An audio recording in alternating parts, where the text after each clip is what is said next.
Hello everyone, welcome to our channel. I'm your educator Chanchal. Plant morphology series में roots चल रहा था जिसका ये पार्ट 5th है. हम रूट्स के केस में रूट के टाइप्स, कैरेक्टरिस्टिक, रैम, root cap, primary structure of root, secondary structure of root देख चुके हैं. आज के इस लेक्चर में हम लैटेरल रूट की ग्रोथ कैसे होती है वो देखने वाले हैं. तो चलिए आज के लेक्चर की शुरुआत करते हैं.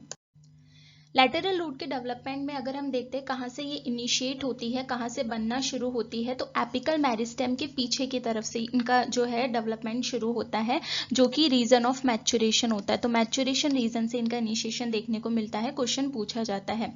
अगर हम यहाँ पर बोथ जिम्नोस्पर्म्स और एंजियोस्पर्म्स की बात करते हैं तो पेरिसाइकल होती है जो कि इसको बनाती है. क्वेश्चन पूछा जाता है. ठीक है, तो लैटेरल रूट से दो क्वेश्चन एक तो पूछे जाते हैं. कौन से रीजन से बनना शुरू होती है, तो रीजन ऑफ मैच्योरेशन से बनती है जो कि रूट एपिकल मेरिस्टेम के पीछे की तरफ होता है.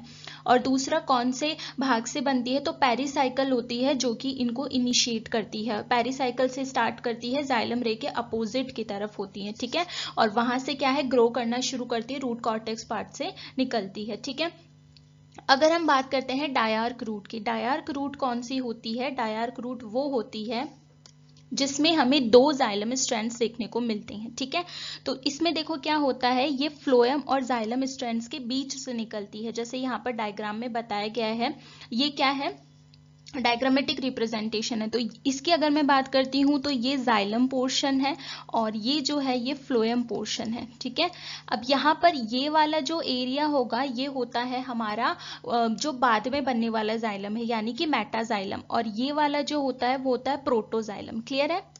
तो पेरीफेरी की तरफ जो होगा वो होगा हमारा प्रोटोजाइलम जो कि पहले बनकर आया है, और जो सेंटर की तरफ होगा वो होगा मेटाजाइलम जो कि बाद में बनकर आया है. ठीक है, तो ये वाला जो एरिया है ये जाइलम है और ये फ्लोएम है. तो लैटेरल रूट डायार्क के केस में अगर हम बात करते हैं तो वो इन दोनों के बीच से निकलती है. ये फ्लोएम है, ये जाइलम है, तो इसके बीच से जो है इसका डेवलपमेंट देखने को मिलता है. क्लियर.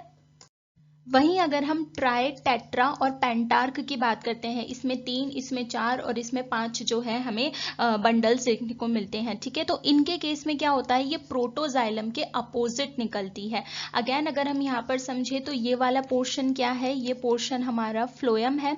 ठीक है, और ये पोर्शन जाइलम है. अब ये वाला जो सेंटर में होगा ये है हमारा मेटाजाइलम जो कि बाद में बनकर आया है, और ये इधर की तरफ जो है पेरीफेरी की तरफ वो है हमारा प्रोटोजाइलम जो कि पहले बनकर आया है. तो ये कहाँ से निकलती है, ये अपोजिट टू प्रोटोजाइलम निकलती है. तो देखो ये वाला पोर्शन प्रोटोजाइलम, ये जस्ट इसके अपोजिट यहाँ से निकल कर आती है. ठीक है, ये ट्रायआर्क सेम ऐसे ही टेट्रार्क में भी होता है, ये हमारा प्रोटोजाइलम वाला पोर्शन है और उसके अपोजिट निकल कर आती है. ऐसे ही हमें पेंटार्क में भी देखने को मिलता है. ठीक है, तो अगर डायार्क की बात करेंगे तो ये क्या है, जाइलम और फ्लोएम के बीच से निकलती है. टाई, टेट्रा और पेंटार्क की अगर हम बात करते हैं तो ये प्रोटोजाइलम के अपोजिट निकलती है. ये जो पेरीफेरी की तरफ जाइलम है, प्रोटोजाइलम, इसके अपोजिट निकल कर आती है. क्लियर है.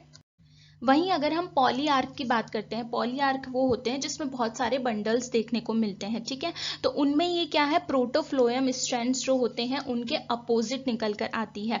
अब देखो यहाँ पर जैसे कि ये जो है बहुत सारे वेसिकुलर बंडल्स हैं हमारे. ठीक है, ये वाला पोर्शन अगेन वही जाइलम है और ये वाला पोर्शन जो है वो हमारा फ्लोएम है. ठीक है, अब यहाँ पे प्रोटोफ्लोएम की बात है तो सेम जैसे जाइलम के साथ था वैसा फ्लोएम के साथ होगा. तो ये वाला जो पोर्शन होता है, ये वाला, ये पहले बनकर आया हुआ होता है और ये वाला पोर्शन जो होता है बाद में बनकर आता है. तो प्रोटोफ्लोएम पहले वाले को ही कहते हैं. तो यहाँ से जो है इनका निकलना शुरू होता है. ठीक है, तो ध्यान रहेगा डायार्क में कैसे निकली है, ट्राई, टेट्रा और पेंटा में कैसे निकलती है और पॉलीआर्क में कैसे निकलती है, ये ध्यान रखना है. ठीक है, क्वेश्चन पूछे जाते हैं.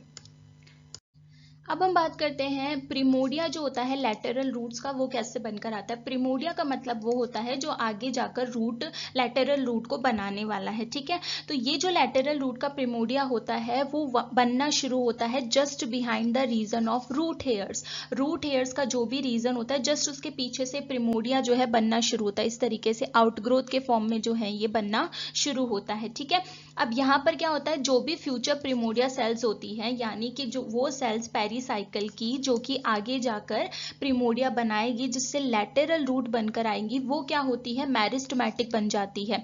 मेरिस्टेमेटिक बनने का मतलब है कि वो क्या करती हैं, डिवीजन कैपेसिटी में आ जाती हैं, डिवाइड करके नई सेल्स बनाती हैं। और इनका डिवीजन स्टार्टिंग में कैसा होता है, पेरिक्लिनली होता है। अब देखो दो तरीके के डिवीजन होते हैं, एक होता है एंटीक्लिनल डिवीजन और एक होता है पेरिक्लिनल डिवीजन। जब भी हम डिवीजन देखेंगे सेल्स का, ये दो टर्म्स हमें वहां पर देखने को मिलेगी। सबसे पहले अगर मैं एंटीक्लिनल की बात करती हूँ तो मान लेते हैं कि ये मेरी कोई एक सेल है, ठीक है। तो एंटीक्लिनल डिवीजन में क्या होता है, ये सेल्स जो होती हैं वो मिड पार्ट से, ठीक है, इस तरीके से डिवाइड करती हैं। तो ये इस तरीके से दो सेल्स बनती हैं, तो वो क्या है, हमारा एंटीक्लिनल डिवीजन है। वहीं अगर पेरिक्लिनल की बात करते हैं तो जैसे ये सेल है, तो पेरिक्लिनल डिवीजन में क्या होगा, इसमें डिवीजन इस तरीके से देखने को मिलेगा, तो ये दो सेल्स बनकर आएंगी। क्लियर है। तो इन द केस अगर हम यहाँ पे बात करते हैं तो स्टार्टिंग में डिवीजन कैसा होता है, पेरिक्लिनल डिवीजन होता है, सेल इस तरीके से डिवाइड करती हैं।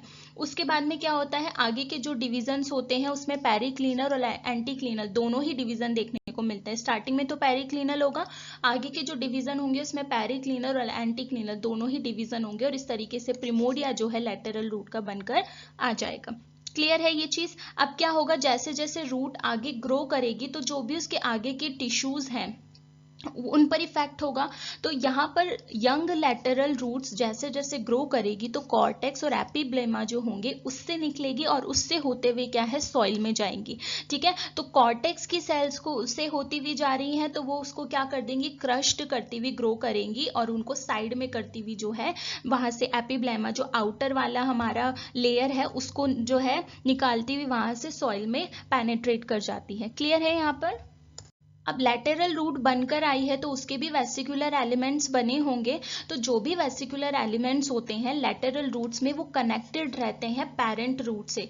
ठीक है, किसके थ्रू कनेक्टेड रहते हैं, पेरिसाइकिल की सेल्स के ही थ्रू कनेक्टेड रहते हैं। यही सेल्स लैटेरल रूट बनाती हैं, तो इन्हीं सेल्स के थ्रू जो है हमारी जो यंग लैटेरल रूट्स हैं उनके वेसिकुलर एलिमेंट्स कनेक्टेड रहेंगे पेरेंट रूट से। वेसिकुलर एलिमेंट्स कौन कौन, जैसे कि जाइलम एंड फ्लोएम। ठीक है, क्योंकि यही होंगे जो उनको फूड मटेरियल देंगे। फ्लोएम फूड मटेरियल प्रोवाइड करवाएगा, जाइलम जो होगा वाटर प्रोवाइड करवाएगा। ठीक है, तो ये जो है वेस्टिकुलर एलिमेंट्स लैटेरल रूट के कनेक्टेड रहेंगे पेरेंट रूट से, किसके थ्रू, पेरिसाइकिल के सेल के थ्रू ही, जिससे वो डेवलप होकर आई हैं। ठीक है, अगर हम बात करते हैं मैच्योर रूट्स की, मैच्योर रूट्स वो हैं जिनमें अच्छा खासा डिवीजन हो चुका है, सेकेंडरी ग्रोथ हमें देखने को मिल रही है। तो अब ये चीज हमने देखी थी कि मैच्योर रूट्स जो होती हैं जिनमें सेकेंडरी ग्रोथ होती है वहां पर पेरिसाइकिल जो होती है वो तो हट जाती है।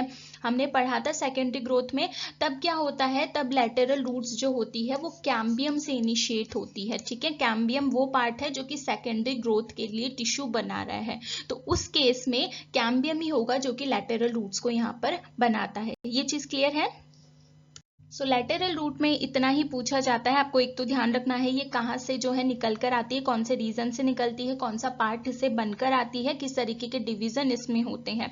इससे ज्यादा इसमें पूछा नहीं जाता है। ठीक है, और हाँ ये जरूर ध्यान रखना डायर, पेंटार, टेट्रार्क इन सब में किस तरीके से इसका डेवलपमेंट देखने को मिल रहा है। तो इस तरीके से रूट्स का जो है हमने सारी चीजें पढ़ ली हैं, सारी स्ट्रक्चर हो गई है, उसके पार्ट्स हमने पढ़ लिए हैं, लैटेरल रूट भी आज हो गया है। नेक्स्ट लेक्चर जो होगा प्लांट मॉर्फोलॉजी में उसमें हम स्टेम को पढ़ेंगे। So do not forget to like, share, comment करके जरूर बताइए आपको लेक्चर कैसे लग रहे हैं। सब्सक्राइब कर लीजिए and stay tune for upcoming interesting lectures. Thank you.